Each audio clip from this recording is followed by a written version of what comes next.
Assalamualaikum warahmatullahi wabarakatuh.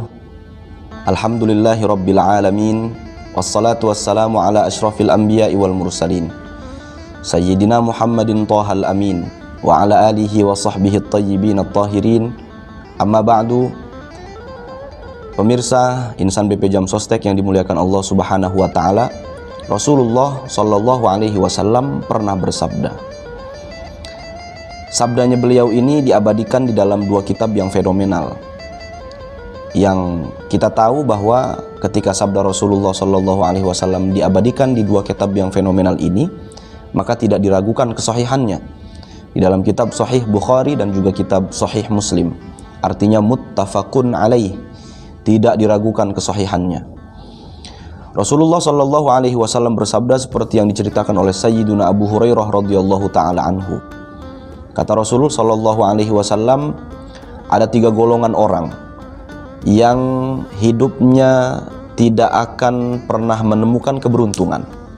Kalaupun untung di dunia, pasti buntung di akhirat.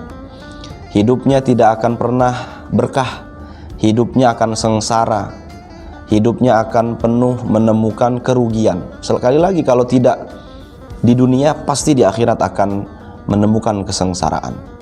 Kata Rasulullah sallallahu alaihi wasallam, raghima anfu rajulin. Celakalah seseorang. Raghima anfu itu bisa celakalah, bisa sengsaralah, bisa tidak beruntung, rugi dan sebagainya yang jelek-jelek. Raghima anfu rajulin, kata Rasulullah. Celakalah seseorang. Dzukirtu indahu falam yusalli alayya. Yang pertama kata Rasulullah, dzukirtu indahu, ada orang-orang yang ketika namaku disebut, kata Rasulullah, falam yusalli alayya, dia enggan bersolawat kepadaku. Ketika nama Rasulullah sallallahu alaihi wasallam disebut, bibirnya tidak mau membuka untuk bersolawat kepada Rasulullah sallallahu alaihi wa alihi wa sahbihi wasallam.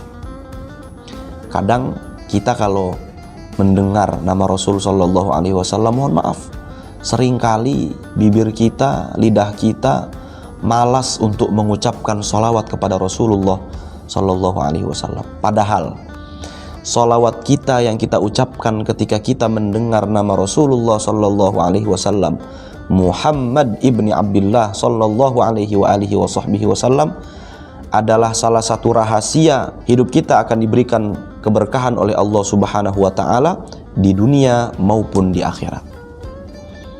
Itu yang pertama kata Rasul. Orang-orang yang ketika disebutkan namaku, kata Rasul sallallahu alaihi wasallam, tapi mereka enggan untuk bersolawat kepada aku. Yang kedua, pemirsa Insan BP Jam Sostek yang dimuliakan Allah Subhanahu wa taala, adalah orang-orang yang dakhala alaihi Ramadan, masuk ke dalam bulan Ramadan. Tsumman salakha minhu, kemudian mereka keluar dari bulan Ramadan. Ramadannya sudah selesai. Falam yughfar lahu atau qabla ay yughfar lahu, tapi mereka tidak diampuni dosanya oleh Allah Subhanahu wa taala. Kita tahu Ramadan itu adalah syahrul maghfirah, bulan diampuninya segala dosa. Dosa-dosa kita itu diampuni sama Allah Subhanahu wa taala di bulan Ramadan. Rasulullah sallallahu alaihi wasallam sebagaimana yang disebutkan di dalam kitab Sunan Abu Dawud, kata Rasulullah, wa Ramadan ila Ramadan mukaffiratun lima bainahunna. Dari satu Ramadan ke Ramadan berikutnya, Ramadan tahun ini ke Ramadan tahun depan, atau Ramadan tahun lalu ke Ramadan tahun ini, itu adalah mukaffirat. Garansi dari Allah Subhanahu wa taala, seluruh dosa-dosa kecil kita akan diampuni oleh Allah Subhanahu wa taala. Jadi keluar kita dari bulan Ramadan, idealnya, harusnya bersih kita dari noda. Kayauma waladathu ummu, seperti bayi yang baru lahir dari rahim ibunya, tidak ada noda, tidak ada dosa. Tapi ada loh orang-orang yang keluar dari bulan Ramadan tapi lam yughfar lahu, tidak diampuni dosanya oleh Allah Subhanahu wa taala. Siapa itu? Mereka lah orang-orang yang ketika masuk ke dalam bulan Ramadan, kata para ulama, masuk ke dalam bulan Ramadan, mereka tidak punya planning ibadah, tidak punya rencana ibadah di dalam benak mereka. Masuk aja. Orang-orang puasa ya ikutan puasa, orang-orang zikir tahajud ikut-ikutan. Mereka tidak punya planning akan itu. Mereka tidak punya gairah.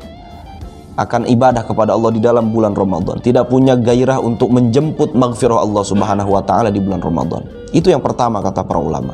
Yang kedua, orang-orang yang ketika masuk bulan Ramadan mereka masih punya dendam akan sesamanya, masih punya dosa akan sesamanya. Kita tahu dosa kepada Allah Subhanahu wa taala itu pasti diampuni oleh Allah selama kita bertaubat. Dosa kita kepada Allah itu pasti diampuni sama Allah Subhanahu wa taala. Asalkan kita mau taubat sama Allah, pasti diampuni.